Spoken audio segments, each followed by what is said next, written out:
Well, good afternoon, everybody. Thank you for joining us. My name is Mike Froman. I'm president of the Council on Foreign Relations, and it's a real honor to open up this Hauser Symposium on Brazil in the world.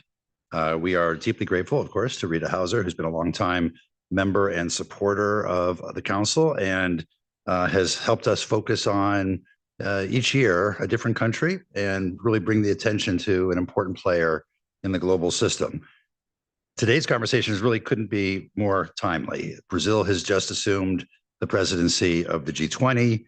It'll hold the BRICS meeting and the COP meeting next year. It's the 200th anniversary, I believe, of U.S.-Brazil relations.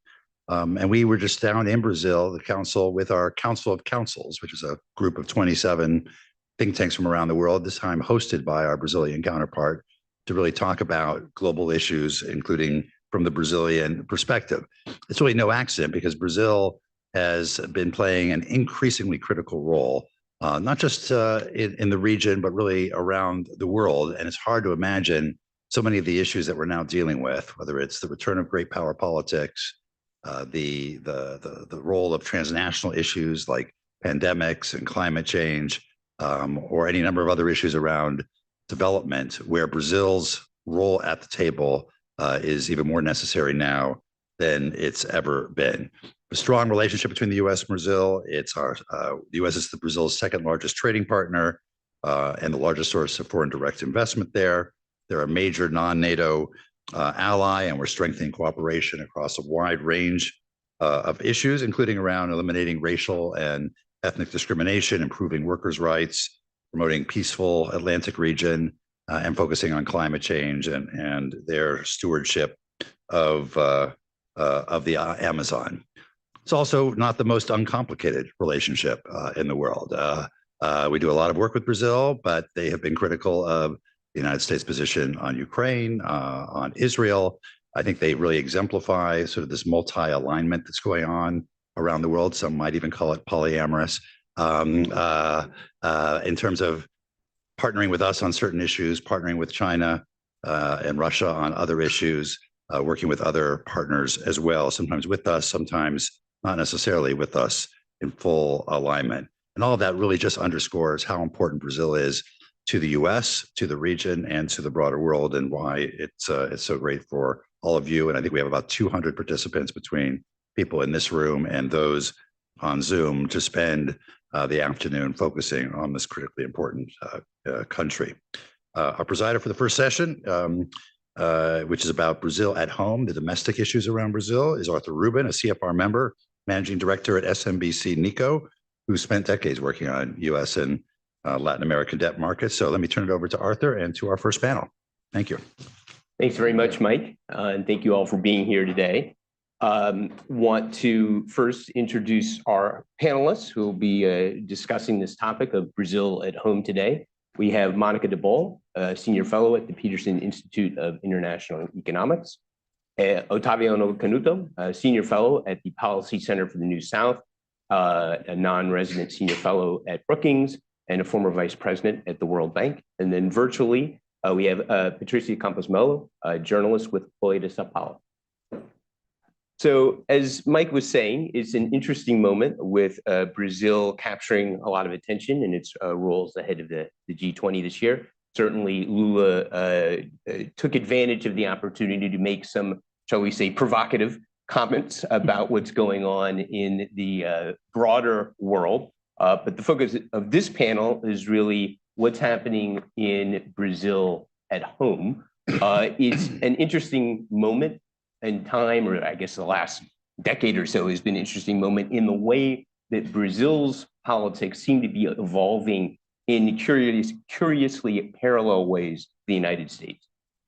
So I'm going to kick it off by asking, given the deliberate attempt by a former Brazilian President Bolsonaro to model himself as kind of a tropical Trump, as he was often called, and then the reaction to his presidency by more left-leaning parties succeeded in returning former President Lula to power, it is inevitable that these kind of comparisons of political polarization in Brazil to the US circumstances would be made.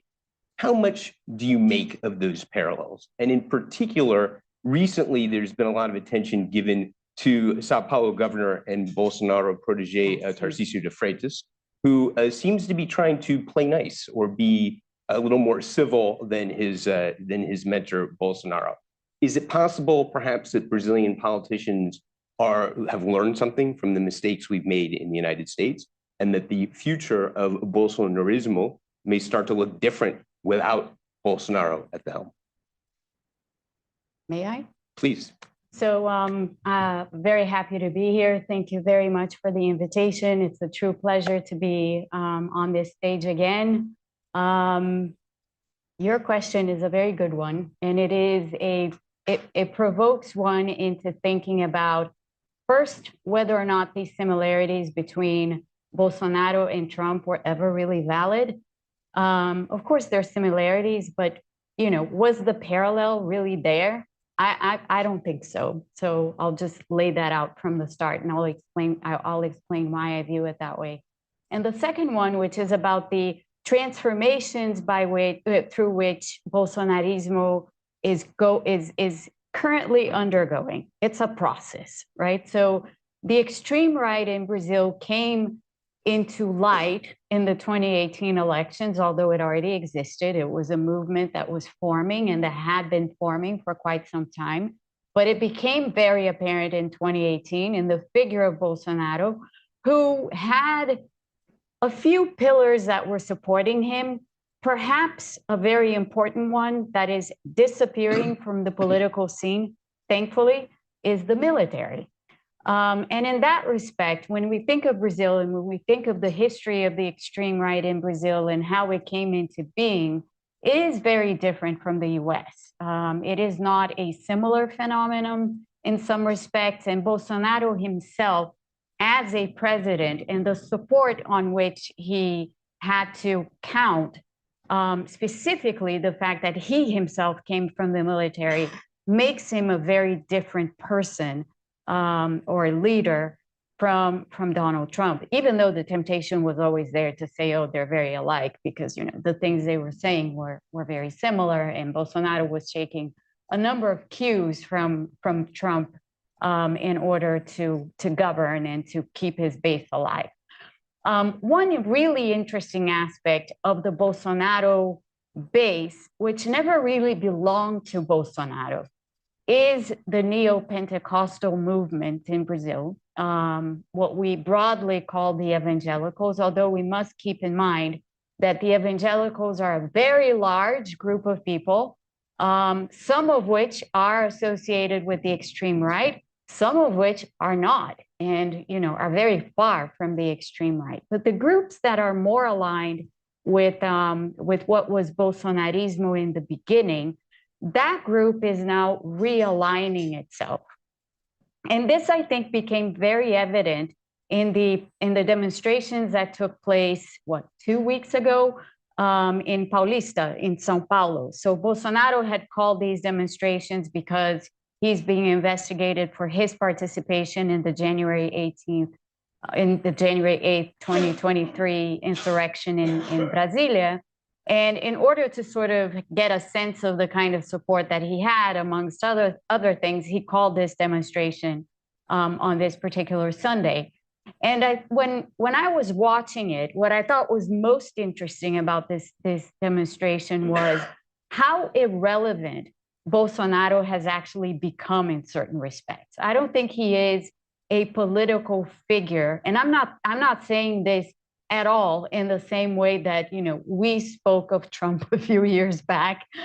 This isn't a comparison. This is really to say that there was never much to Bolsonaro. He was used as an opportunistic figure by the extreme right because there was nobody else to step up. And now, he doesn't really have what it takes to keep the movement going. And that gets reflected in people like Tarcísio or Zema, who's the governor of Minas Gerais, or even his wife, Michelle Bolsonaro, who was up on the stage in Avenida Paulista making speeches. And if you listen carefully to her, and I don't mean the words themselves, but the language that she used, the body language that she used, the way she communicated, she was very clearly there for herself. She was not there to defend Bolsonaro. She was not there to bolster her husband. She was there to play a political role.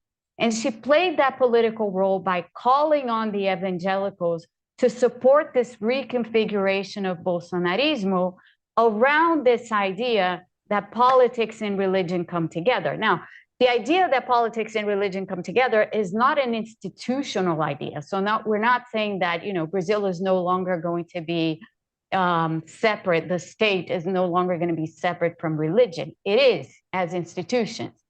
Religion was used by Michelle Bolsonaro as a language. She was using the language of religion to communicate. And when you think of it that way and through those lenses, and when you think of what the evangelical movement that shapes the extreme right in Brazil these days does, is they use religion as a language. They don't use religion as an identity. They don't use religion as a grouping. They use it as a means of communication. And by doing that, they're not reaching just the thousands, how many thousands there were. There's a lot of controversy around the numbers, but they're not reaching just the thousands who were out in the streets in Paulista on that Sunday. They're actually focusing their remarks, and I'm talking here both Michelle as well as Malafaia, who's a former politician and a supporter of Bolsonaro and an evangelical leader. They're speaking directly to the people who go to the cults, who go to these evangelical churches, who hear their pastors and will have their pastors showing these videos and showing these speeches through the lens of religion as a language to reach people politically. If you listen carefully to what was said, she spoke of social justice. She spoke of poverty. She spoke of a number of issues that are near and dear to the left, and in particular, near and dear to Lula himself and to the PT. But she inserted all of that in a different context. And she used the language of religion to shape it. So when you listen to it with those lenses, you can perceive how the extreme right is shape-shifting. And it's shape-shifting in a way that is extremely interesting, somewhat similar to the US, but it is very much taking a Brazilian undertone that is very specific to Brazil. And it is fascinating to watch. It's very scary too, because evidently when you look towards 2026, you can see how, if this reshaping is successful, and it seems to be doing very well, this could mean that in 2026, we will have another very polarized election in a very fragmented country where things have become, in general, even though Lula has made some headways in important policy areas, it's generally become very hard to do any kind of policy in this kind of environment. We see that here in the US. So I'll stop there with my initial comments pertaining to your provocative question. Otaviano, did you want to comment? Yes, well, I fully agree with everything that Monica said. Let me just add a couple of things that might be relevant. When it goes to the parallels between the US and Brazil, apparently the results coming from the Quest survey released, for instance, this morning, they show clearly a disconnect between the economic performance of the economy and the opinions of the electorate in Brazil about Lula and the government. It's incredible, but just like here, we can't understand how the fantastic performance of economic terms of Biden's government does not translate itself into vote intention. There's this disconnect between economics and politics and so on. So that's something deeper. And as Monica aptly described, at the end of the day, the debates and the options will end up going more to the side of customs and norms and cultures, values, rather than economics. So interestingly that we have this parallel between Brazil and the West decreasing relevance of the economic dimension of those. I would say the degree of polarization in Brazil, like here, remains high. It will intensify a bit from what I could see in the results of the evaluation of the Lula's government, the worsening and so on. And by the way, typically the evangelical voters portraying a negative view, deterioration in their opinion about the Lula's government and so on. So unfortunately, this degree of polarization, and indeed, Monica is right about what was the event in São Paulo, in Avenida Paulista 2 weeks ago, but the magnitude surprised. Yeah, it did. It was the largest of all the manifestations. Not that they will translate into supporting Bolsonaro, but Bolsonaro was there and it was very much applauded, maybe his wife. So this degree of polarization is something that apparently has come to stay. And well, Lula, to a large extent, tried to deal with the polarization that he knew he would face. He faced it along the election. The election was so tight in the aftermath, including the attempt of coup and etc. And so, to some extent, the Lula's government has anticipated, has advanced the typical good things that presidencies leave to the last years. He decided to bring it up front. Yeah. That's why we had such a humongous increase in public expenditure last year, and all the amendments to the Constitution, to the old defunct fiscal the ceiling of spending that was approved even before he assumed. So he kind of used this fiscal space as much as he could in the beginning to cope with that. Well, the good side is that not by chance, the Brazilian economic performance last year surprised favorably, in part because of the fantastic performance of the agriculture sector with exports, but also oil and so on, but also because of the higher level of transfers and spending and so on.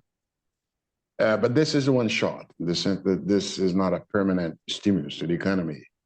And so he will not have those kind of facts in favor factors in the following years, in the remainder of his mandate, which is a bit of concern, particularly for those who see the dyslexia between economics and politics. Patricia, as a journalist, you, I'm sure, bring another perspective to this. So I'm curious how you would comment. Yeah, so first of all, thank you so much for having me here. It's a huge honor to be participating in the panel, even though it's virtually. Just talking about the parallels between Brazil and the US, I think it's important to stress that we can't underestimate how close Brazil was to a military coup. This is something that is becoming more and more visible. In the US, the chairman of the Joint Chiefs of Staff, Mark Milley, at that time, made it very clear, there's several reports and books, that the guys with the guns were not going to support Trump in an attempt to reverse election results. You know, the FBI was not with him, the military. Whereas in Brazil, it became apparent that part of the military was supporting Bolsonaro in his attempt to reverse the election results.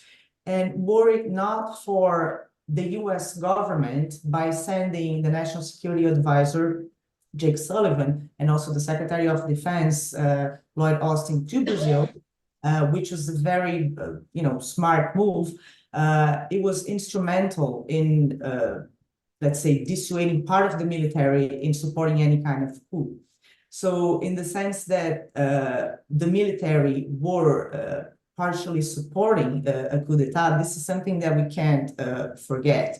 Having said that, I agree with Monica that the Lula administration does not communicate with a huge part of society, including the evangelicals and the conservatives in general. This is something that is still, I mean, the country is totally divided. And part of the politics, they're not speaking to a very sizable part of the society that is conservative or evangelical. And we saw this, the size of the protest in Paulista Avenue was huge, as Otaviano was saying. It was larger than the party, the victory party Lula, when Lula won the election, and several others. So you see that the strength of Bolsonarismo is still very, very big, even though Bolsonaro himself cannot run. I do think he is trying to empower the governor of São Paulo, Tarcísio, as a lighter version of Bolsonaro and more business friendly and all that, and not so extreme. And he might as well be very successful. I think he's doing well in terms of trying to balance these two things. And there's one more thing that I think it's important to note is in 2026, the person who's elected president of Brazil is going to find a much diminished presidential power. Since the 2012, 2013, a smaller part of the budget is in control of the president, smaller and smaller. The parliament is getting a lot of control, and this diminishes presidential power. So it's a whole new dynamics. And we're seeing this by the difficulties of Lula to govern with the Congress as it is. I mean, there's so many, he was able to approve his economic measures that are aligned with the Speaker of the House, Arthur Lira, but many of the initiatives and mainly the values or cultural ones, he's not going to be able to implement because the power of the presidency is very diminished. So one of the characteristics of the right in Brazil and in Argentina that I think distinguishes it from what we've seen in the US is its curious affinity with a kind of neo-libertarian policies that certainly have been very evident with Javier Milei. And certainly that is not the way Lula ran the country. As you pointed out, though, Patricia, Lula may not have the same resources to impose his will on the economy as before. That said, the tendencies of the Petistas are certainly way more interventionist than the previous administration. And I'm wondering if you could comment on and I would just add that the interventionism in Lula and certainly Dilma didn't really end well.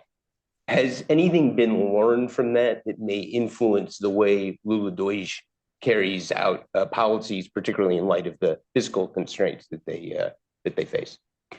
So I do think so, but let me come back to the point that you made, which is extremely interesting, and it's something that sometimes gets lost in the discussions about Brazil, Argentina, and the extreme right, and how Bolsonaro aligned with the global so-called extreme right and Milei as well. If you look around the world, we see, within the what we call the extreme right, or within these movements that many call populist, from a political perspective, I don't think I like that term that much. I mean, for me, it's more of a nationalist revival than a populist one per se. I mean, of course, it does have populist elements in it, but it's more again, nationalism comes in waves, and we've seen that throughout history, and that's kind of what we're experiencing now. And when you speak of nationalism, you naturally come to economic nationalism, and within economic nationalism, the policies that are usually espoused are very interventionist. So this is why we see an industrial policy comeback. This is why we see a protectionist comeback. This is why we see, a number of things that make the government interfere in the functioning of the economy as things to be espoused by, US administrations and certain European governments, or, other parts, what we see happening in other parts of the world. This is where Brazil and Argentina diverge completely from that trend.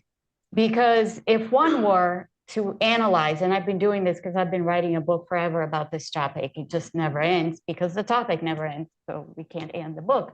But when you look at the history of economic nationalism, and when you look at where Argentina and Brazil are situated within that spectrum, everybody's leaning economic nationalist, and Brazil and Argentina are leaning libertarian.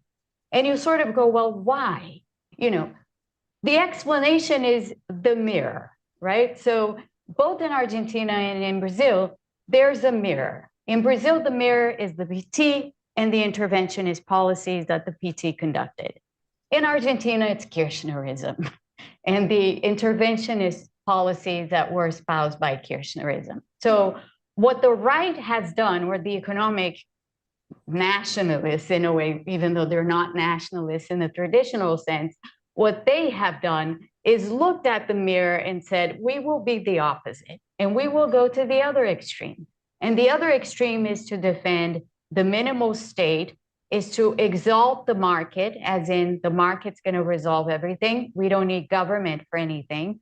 And thus to focus a lot on, in terms of economic policies and macroeconomic policies, we saw that with Paulo Guedes in Brazil. Let's focus on getting a lot of fiscal reforms done, which is not bad, but it just depends on how much of these reforms you're going to do and how much is actually going to get distributed in a way that's not necessarily beneficial for society, in particular a society that's as unequal as Brazil's society is.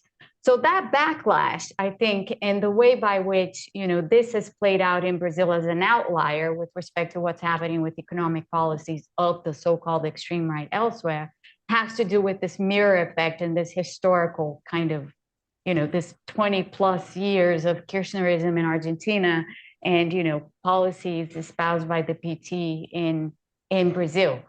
Does Lula understand that this is where things are and that this is, the context? Yes, I think he does. I think he does understand that very well. And for that reason, he front-loaded a number of the reform efforts, as Ottaviano was saying. So the whole idea of reframing the fiscal framework, because yes, we had a spending ceiling in place that was enacted in 2016, but if we look at the history of the spending ceiling in Brazil, it was dismal, because by the time it came into effect, it was never designed to come into effect in 2016, nor in 2017, nor in 2018. Yes. It was designed to come into effect precisely when Michel Temer was no longer going to be in government, which happened to be 2019. What happened that year? Well, that was the first year of Bolsonaro's administration, and guess what? He changed the spending ceiling because he needed more room to spend. And that kept on happening. That happened in 2020. Okay, there was a pandemic, it had to happen, but then it happened in 2021 and it happened in 2022. And it didn't just happen once in 2022, it actually happened 3 times in 2022. So the spending ceiling had no bite by the time it came to really analyzing its, effectiveness in Brazilian fiscal policy.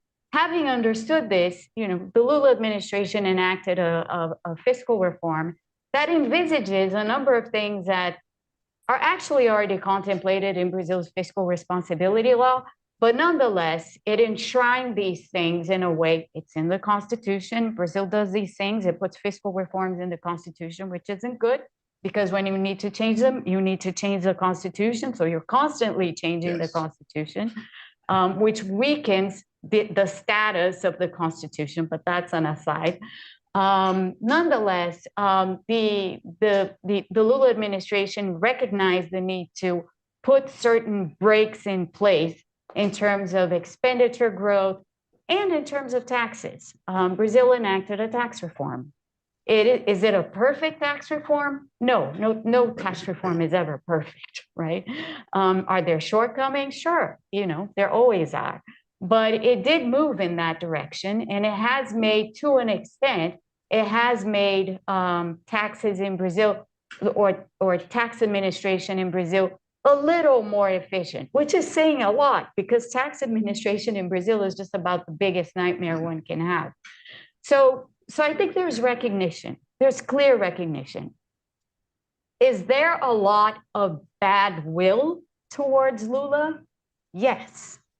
So when you look at, the way by which a number of these policies have been criticized, the level of criticism, and it's not critique, it's criticism.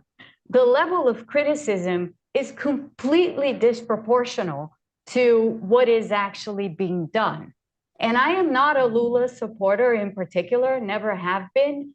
So I'm not speaking ideologically in any way. I try to be, as we all do, as neutral as possible, though none of us are ever neutral. But looking at it from this perspective, what I see is a government that has been trying to put some important breaks in place, has been attempting to do some reforms that were in the works, but never actually quite got off the ground, is a government that does understand the constraints under which it is operating, but it is also a government that is facing a lot of pressure, meaning that it's not that it can't go out of bounds, is that it can't even get close to anything that is perceived as a bound, because it will immediately get criticized to such an extent that you sort of, look back and you think, why are people being so, why all this aggression? Why is this criticism coming with such aggression? And again, that comes back to the polarization that we have in the country and the fact that, it's a very different country to navigate than Lula one ever was. All of that sounds vaguely familiar. Yeah, it does, doesn't it? Ottaviano? Yes, I don't think, well, the government now is doing a return to the kind of policy that Dilma did. Dilma exaggerated.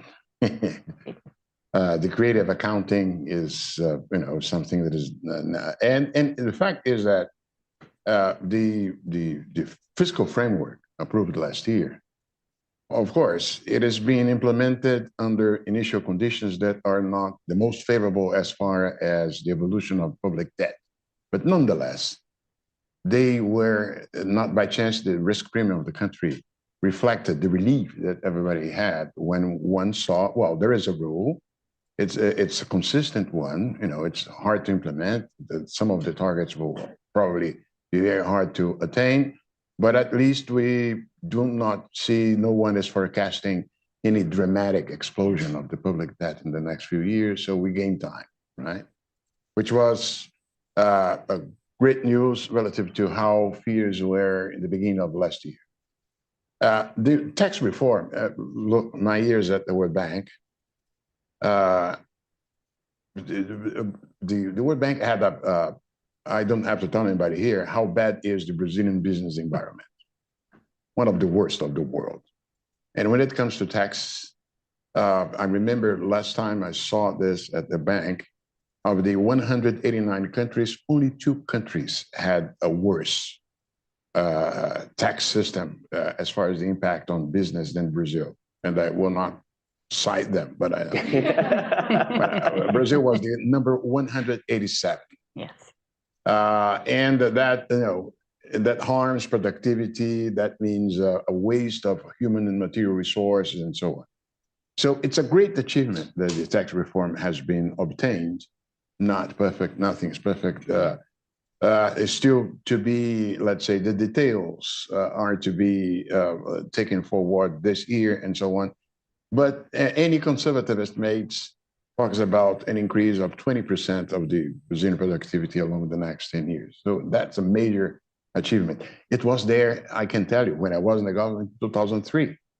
And reforms are hard to obtain in Brazil. I remember back in 2003, the team, I was part of the first team, Lula, the first team as the Deputy for International Affairs. And we sat in January with the minister to define the agenda. And when inevitably someone said, pension reform. Yes, it was clear that Brazil would need a pension reform. It needs already, as you aptly said in your recent paper, something in addition in the future. Okay, pension reform, okay. Yeah. Well, it took so long for it to be. Second item, reform of the tax reform. Yes, yes, yes. And then someone remarked that that's going to be hard to obtain because you would have to have a mechanism through which the federal government compensates the losing states. And that time it would be Sao Paulo and so on. Okay, but it took so long. I'm talking about 2003 vis-a-vis 2023, 20 years. And then someone, well, reform the bankruptcy law. Well, that's going to be a piece of cake, right? Yeah, and then start talking about the reforming the bankruptcy law, and no article in the newspapers, no interview, nobody talking badly about the project. See, it's going to be. The moment the bill landed in Congress, on the same day, it received 125 proposed amendments. And in fact, the reform did not, was halfway. It took only until 2017 to be completed. But our bad surprise at the time was to realize how the constellation of interests of judges and lawyers on keeping things as they were. So it's hard to do reform in Brazil, yes. Before we go to questions, Patricia, do you want to add anything to that? Yeah, I just think it's interesting to note the dynamic inside the Lula government. I think many of the cabinet members realize that the Dilma's economic policy, the so-called new economy matrix or whatever, super interventionist policies were a disaster. And I think Lula himself does realize that, but he has to play. I mean, he has this thing, while the finance minister, Fernando Haddad, is doing all the difficult work and trying to get reforms, he's being bombarded, he's being targeted with friendly fire from the Workers' Party. And Lula does not defend him. And Lula does have a rhetoric that sort of would make us think that he supports, more spending and stuff. But I don't think he really, deep down, he knows that the finance minister is very important and the work he's doing, and that his government depends on that. So he might even speak to his base, saying these things, what's wrong about spending, or let the president of the Workers' Party attack the finance minister. But I think he's managing these rivalries among his cabinet members and the party, but he does realize how much of a disaster Dilma's policy was. Okay, so now we'll take some time for questions from both the audience here in New York and that are participating via Zoom. Just a reminder that this session is on the record. Questions will be on the record. And we'll start with a question from the audience in the back. Great panel today. I had a quick question. The politicians in the grouping of Bolsonaro, ex-Bolsonaro, like Freitas, where do they stand on economic issues? Are they closer to Bolsonaro? Are they closer to Guedes? You mentioned the neolibertarianism amongst Latin American right wing, but as you would know, there are very divergent economic views amongst people on the Latin American right. Obviously, Milei is a hardcore libertarian, but Bolsonaro, even before president, was quite statist, was much closer to the center on economic issues. So, and there's obviously, Guedes being more libertarian. So I'm just curious, like, where does Freitas or Romulo Zema or any of these candidates that could be, the Brazilian right wing ex-Bolsonaro, where will they be on economics? Let me just give my take. I don't think there is nothing close to what the Milei's speech in Brazil. If you compare, for instance, the speech given by Paulo Guedes, his first speech, his inaugural speech as Minister of Finance, and the practice of the government Bolsonaro under him, it was quite apart. Not the, even if Paulo Guedes tried to sound very often as a libertarian or something, in practice, it wasn't. He couldn't implement whatever he had in his agenda. I don't foresee in any of these possible alternative leaders to Bolsonaro on the right, any kind of sort of, even Milei himself is, well, he abandoned his dollarization project, right?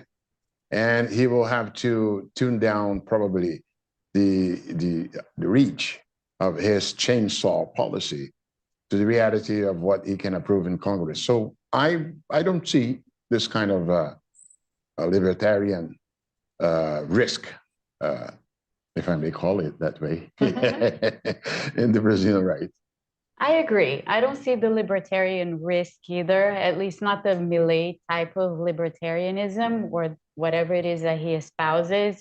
But I do see streaks of, minimal state sort of formulations by people like Zema, for sure. That is, in fact, the flag of the Partido Novo that he belongs to. Freitas is a little bit more on the fence because I think, it shouldn't be lost on anyone that Freitas was a minister under Dilma. Yes. So he participated in the Dilma administration. So I think Freitas is a much more hybrid animal, if we can put it that way. He's playing to opportunism. Yes. And of course, opportunism right now, he's never going to go back to being a minister in any PT government, given the association that he's made with the Bolsonaro administration before. So he has to stick with the extreme right. And one thing that I think should not be lost on anyone here is that there are lots of people who are going to pop up and who are going to present themselves as moderate right.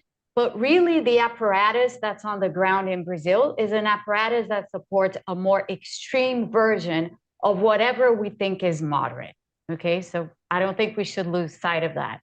Having said that, Freitas is positioning himself with that group. And by positioning himself with that group, he might take on some of the policy ideas that that group defends and not others. So I think, and it's harder to make a call on what is it economically that Tarcísio actually represents as opposed to Zema. Zema is a very easy case to make. It's very obvious. Now, there's a third player here, which I think is important to mention, and that's Caiado. Yes.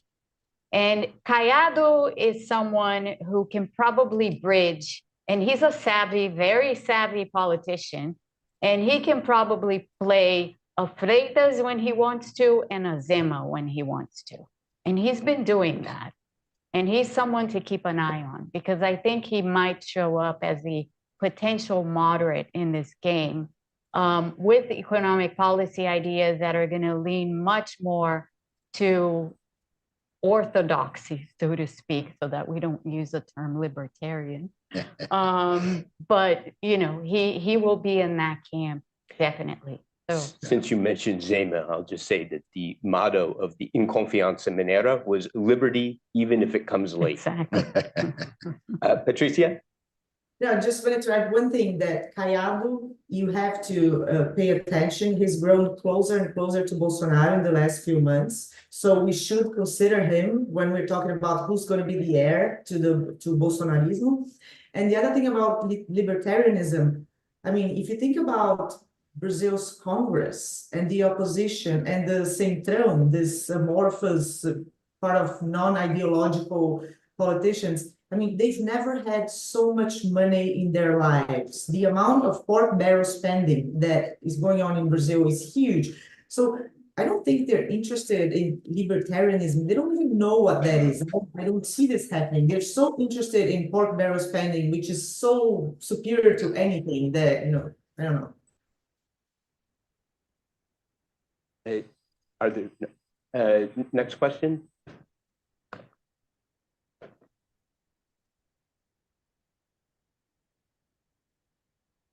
Thank you for the panel. I'm Alexandra Starr with the International Crisis Group. My question is actually for Patricia. I was wondering if you could elaborate on the comment you made about Jake Sullivan and the Secretary of Defense going to Brazil to help to avert a military coup. That sounds just more to the story. I'd love to hear it. Sure. Basically, if I'm not mistaken, I think Secretary of Defense was there in June or July 2022, and the National Security Advisor was in August 2022. What Bolsonaro had been doing, which is pretty similar to what Trump had been doing, is this sort of preemptive coup by questioning the integrity of elections and the electoral system. And that that started to get really loud and get a lot of support in the population. So there was a meeting, this specific meeting in August between Jake Sullivan and Bolsonaro and some of his ministers, where Sullivan made a point of saying, we trust the Brazilian electoral process. And also on top of that, when the election results were announced, the US was one of the first countries to say and to, congratulate the president. I mean, all these signs for Brazilian military they were very close to the US military during the military dictatorship and during those years. So you having this very specific signals that, the US is not going to support any kind of adventure. We trust the electoral system. This was instrumental in keeping part of the military leadership from supporting Bolsonaro's attempted coup.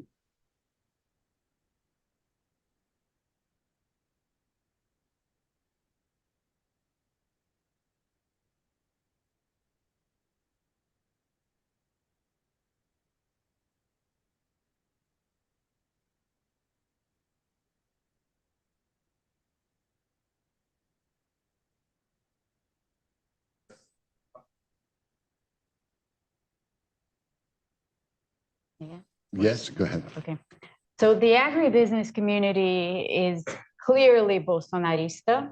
It is very much marked by the religious language that I was speaking of earlier. So they have a definite sort of identity that is constructed around these issues.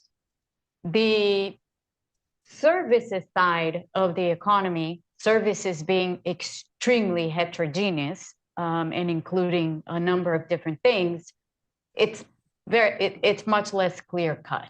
So, on the services side, you kind of fall in different camps, so to speak. Industry, or traditional manufacturing, needs the government, whomever the government happens to be, because traditional manufacturing in Brazil continues to be highly dependent on subsidies, on tax breaks, on a number of things that make it somewhat competitive. It's arguably not competitive, or at least not as a whole. There are segments of it which are, but most of it isn't. And so they align, and they are aligned at this moment. They are aligned with the Lula administration by and large. But that's because they need the government. They would have been aligned with somebody else if somebody else were in power. And then we have finance. It's in services, but it is very divided on ideological grounds. Yeah. Very divided. And a lot of the criticism that I was referring to earlier, so criticism of the tax reform, well, the tax reform wasn't much criticized, but criticism of the fiscal framework, criticism of the fact that Brazil might not reach a zero deficit target in 2024, which, by the way, is something that never really made much sense. Brazil is not bordering a fiscal crisis. It doesn't need to zero the deficit. But nonetheless, the pressure on Lula is coming from financial markets to a very large extent. And that very, very vocal criticism, sometimes, way off beat, way beyond what it should be, does come from that side to a very, very large extent. And what you see in the interplay that's made between different institutions is that you see the financial markets basically defending the Minister of Finance now, because the Minister of Finance has more or less attuned his speech to what they want to hear. And you also see them defending, of course, very much the central bank, which is what, you know, they always do. There is an issue that's going on in Brazil right now, which is going to increase in noise, I think, as we go forward, which is, you know, the central bank has become autonomous under Bolsonaro, as the Fed is here in the US. But there's now a discussion about financial autonomy of the central bank, meaning the central bank would have its own budget. It would not have to answer to anybody. It could have its own kind of career structure, salary structure, what have you. This has become massively contentious because, of course, it's controversial. In a country like Brazil, you know, why do you do that for one autarky, but you don't do that for other autarkies? And when you think about the autarkies in Brazil, the central bank is one of them, but so are all the environmental agencies. So why do you give financial autonomy to the central bank, but not to the environmental agencies? You know, there's an allocation issue that's put on the table here. And there's also a broader policy priority question that's put on the table here. And of course, what we see right now is the finance and the financial market people defending very strongly this kind of financial autonomy of the central bank, which frankly adds very little in terms of policy making, if anything, while, you know, not wanting to get into the argument of, but why? You know, why should we even be discussing this? It has kept the real stable. Yeah, it has. But, you know, is it even a discussion? I mean, that's my point. Is it even something that we should be discussing, or should we be thinking about other issues and other priorities? And it is in these things that you see the ideological leanings very, very clearly. Patricia, do you want to comment? Yeah, definitely. Just Okay, after Patricia, okay. I didn't hear the question. If you could repeat the question, because I couldn't hear it from here. The question was around the reaction of different segments of the economy, the agribusiness or services sector, to the policies that Lula is trying to implement. Well, as Monica was saying, there's a very strong support in the agribusiness sector for Bolsonaro. However, this is a sector that depends, like many of the farmers depend on public credit.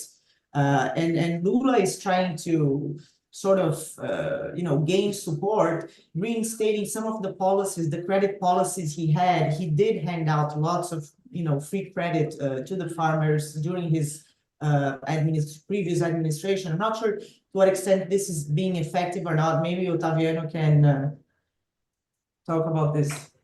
Otaviano? I would say that there is a heterogeneity that overlaps with regions and the segments of the business we're talking about. You go to, any one of us goes to Goiás, Mato Grosso, as I went last year.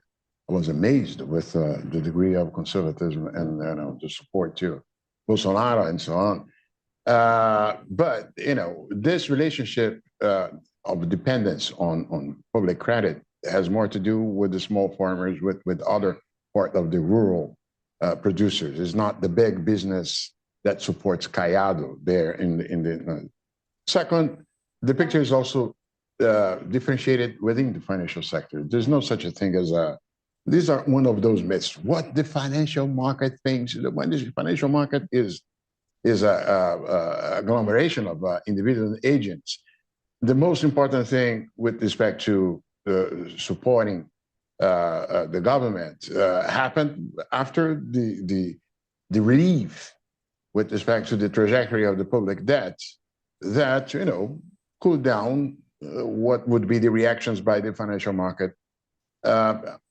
And Monica is completely right with respect to industry. Manufacturing industry now is happy with the return of the industrial policy, may be disappointed with the fact that the magnitude does not be the same as it was in the past. It was a party during the Dilma's time. But nonetheless, I I would stay out of trying to associate quite clearly ideological taints on the sectors. I was doing my homework for this, and the balance sheet of the BNDES has fallen by about a third from its peak under Dilma Of to course, last yeah, year of Bolsonaro. Shannon? Hi, Shannon O'Neill from the Council on Foreign Relations. And my question follows up just on that conversation. So you say, you know, this government has learned the lessons of Dilma. They're not going to go down that path again. But we are hearing a lot about reindustrialization, about speeding a green transition, about industrial policy. So I'd be interested in your take on how much of it is rhetoric versus reality, and the money that they are putting on the table. What lessons did they learn? How is this time going to be different than the last time, or is it going to be different? Thank you, Shannon, for that question. I find that question actually fascinating because I don't really know the answer. I'm still trying to figure that one out. The Lula administration, so for those of you who haven't been following this as closely, they did announce a blueprint. It's a blueprint because they haven't quite laid out everything yet, but they announced a blueprint of an industrial policy plan. And there are aspects of it which sound very much like stuff that they've done in the past, which lends itself to exactly that kind of interpretation. You know, has Lula learned anything? Is he going to go back and inflate the BNDES and, you know, start benefiting sectors that really don't need any benefits because they have access to markets and, you know, they can basically live on their own. They don't need the government. Or is this something different? And I don't think we quite have an answer to that question just yet, but I would say this. In looking at the blueprint, there are things that are new, that are novel, and I will highlight three of them. One is public health and health in general has finally come to the attention of policymakers in Brazil as an area where Brazil has a comparative advantage because of the, you know, biodiversity of the country and the tapping into natural resources for drug development and drug discovery. I happen to have some biomedical background, so this is something that is near and dear to my heart, and I found it very, for me, it was very good to see this in an industrial policy plan because it has never been a focus of Brazilian industrial policy. Brazilian industrial policy has usually been about the automobile industry and a few other manufacturing sectors, period. You know, that's it. And we focus on that and we do nothing else. So health is in there. Energy. I'm going to be on the third panel on climate, but I'll say this right now and I'll repeat it again. So sorry for being repetitive for those who are going to stay. But there's this impression that Brazil has a very clean energy matrix. Brazil has a very clean electricity generating matrix. But when it comes to energy, more broadly, it's not clean. So, you know, Brazil relies a lot on fossil fuels for transports, for example. So there has to be a push towards cleaner forms of, you know, fuel for transportation and so on. So there is a pillar of this industrial policy plan that contemplates that aspect of the problem. Then there's the bioeconomy pillar. It's not really clear what they mean by bioeconomy. They have, you know, some details on that, but not a lot. In any event, I interpret bioeconomy as being, okay, let's make economic activities in the Amazon that are actually sustainable and don't involve deforestation. Let's make that feasible, economically speaking. And this is, again, a novelty. It's not something that, you know, we have previously paid attention to. So the fact that these pillars are there makes me rather hopeful. Now, I'm not an optimist by nature. And so, you know, when I see the other things that are in there, the typical sort of, oh, let's invest in infrastructure, then nothing's going to get done, or, you know, money's going to go to where it shouldn't go. And things of that nature, I sort of go, oh my God, you know, my eyes glaze over and I think we're going to be going back to things that we did in the past. So the jury's out, I think, Shannon. I think the jury's totally out. It could fall one way, it could fall another way. I hope it falls, you know, in the right way, Or if it doesn't, at least in a middle ground where we're not, going back. If I may, there is an issue of magnitude that will make a huge difference. Creative accounting is dead. The thought that you could simply give ammunition to BNDES, the National Development Bank, by simply issuing debt not accounted for in the budget, this is gone.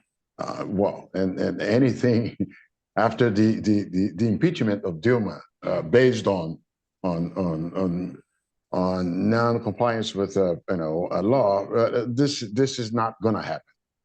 And the magnitude matters, but not only that, it was a party. I remember in between the first and second round of the elections, I was at a seminar in Lausanne, in Switzerland, to emerging market investors.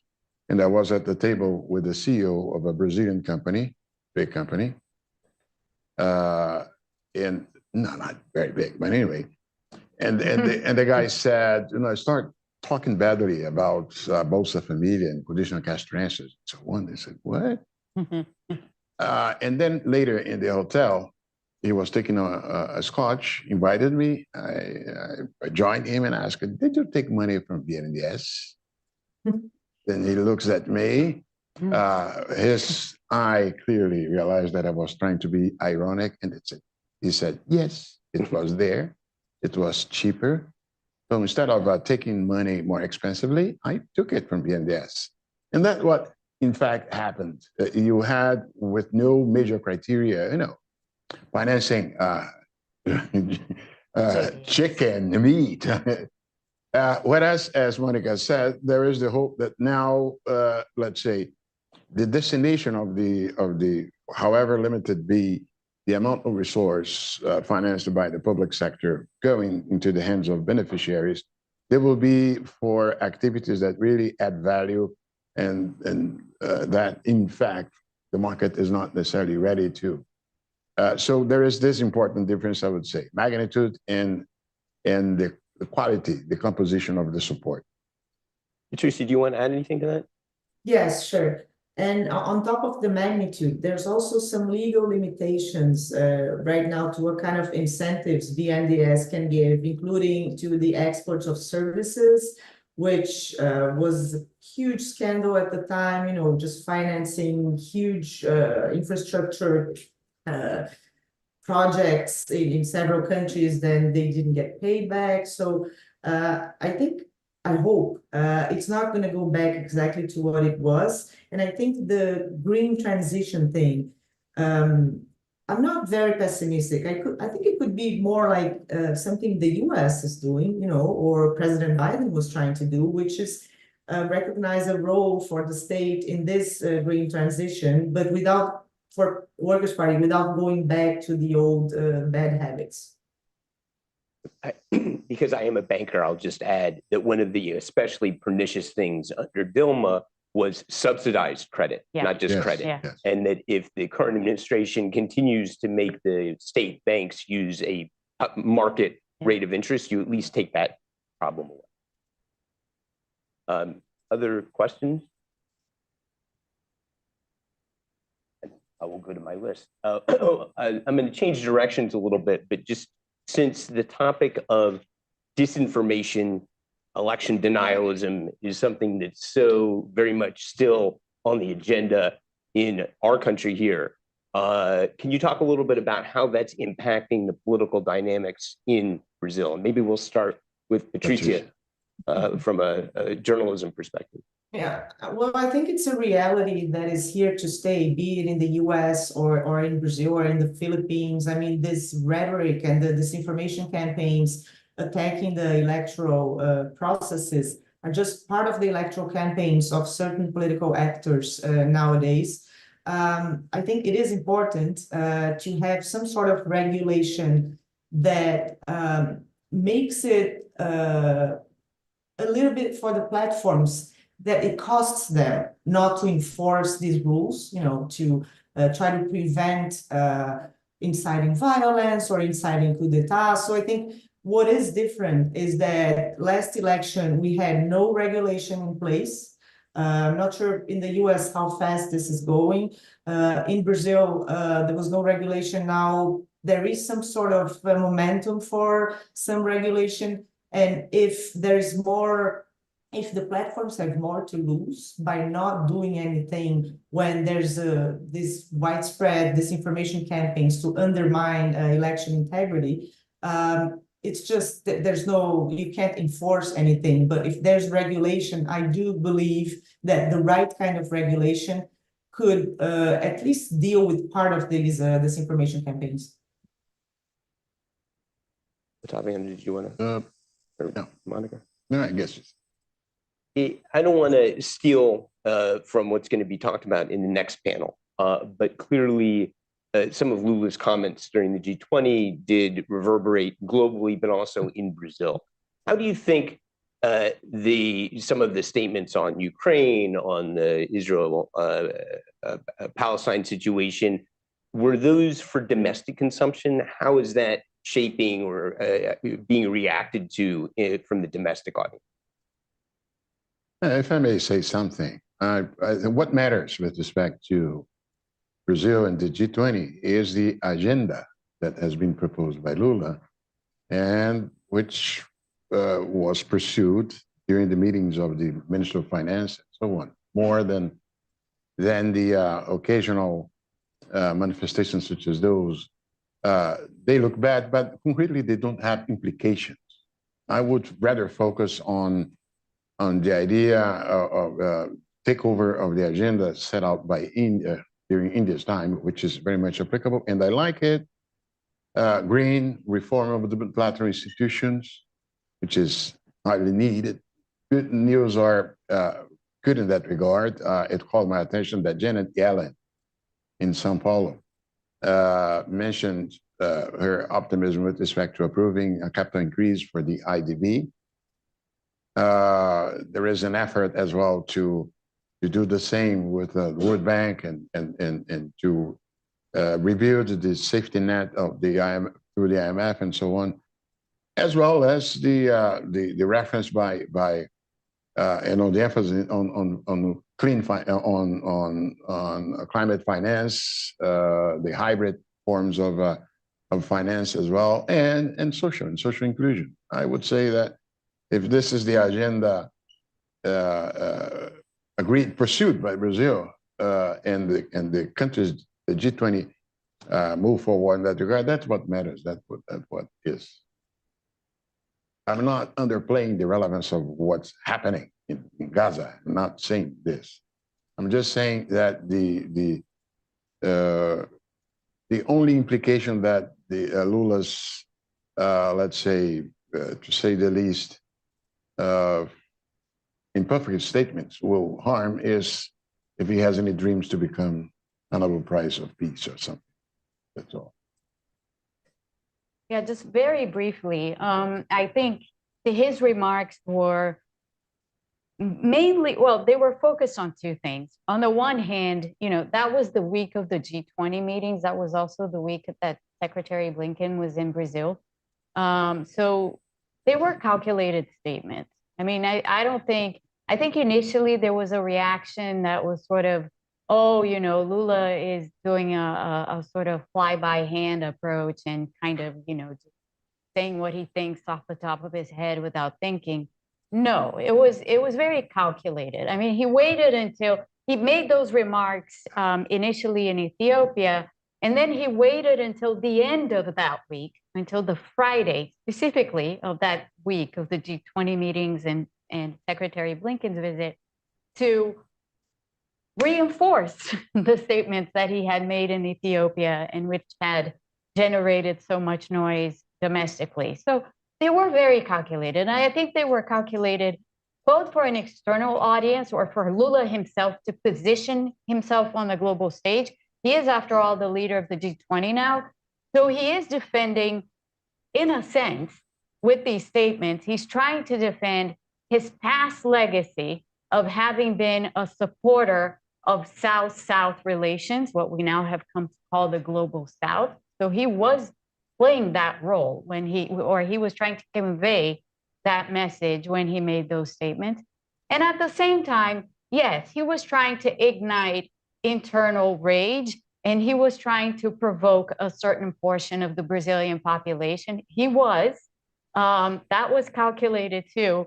And he was very successful at doing that because, you know, he was in several news cycles for weeks on end because of these statements. Even though, Monica, some polls have revealed that the repercussion with the Brazilian population was. Yeah, I mean, the Quest polls today revealed that it wasn't very good, and particularly with the evangelicals, which is not surprising. Well, with that, let me thank the panelists. Thank you for attending and thank the council for providing a platform to discuss these important issues for Brazil and for the world. Thank you. Thank you.